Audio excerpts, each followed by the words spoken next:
sélection pour cet objectif particulier. Je peux vous dire que mes joueurs demain seront ultra motivés pour pouvoir remporter ce match.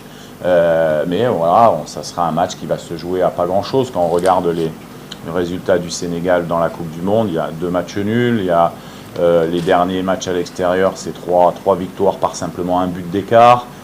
Donc forcément, ça va se jouer à des détails et le match va être serré parce que c'est 2 belles équipes.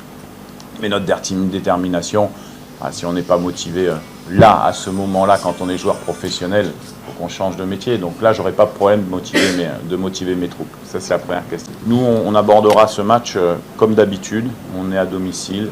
Il n'y aura pas de surprise pratiquement dans notre équipe. Tout le monde connaît comment on joue.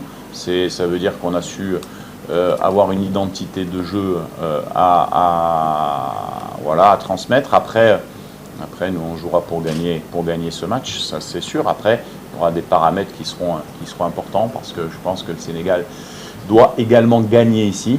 Ne peut pas se permettre de faire un match nul. Donc, je veux dire que ce sont des éléments tactiques qu'on verra au cours de la rencontre. Et là, quand j'ai les 25 joueurs à disposition, on avait une petite alerte sur 1 ou 2 joueurs qu'on avait laissé au repos sur le premier match, mais il y aura plus de suspendus puisque Arthur Masuaku rentre de suspension, était suspendu au Soudan du Sud. Donc j'aurai tout le monde à disposition. Oui, bon, ça, on ne peut pas savoir la physionomie du match demain et l'évolution du score. Bien sûr, il y a toujours des temps à gérer, qu'ils soient forts ou faibles. Nous, on a la possibilité demain d'attaquer avec plusieurs systèmes de jeu qu'on maîtrise, que ça soit à 3, que ça soit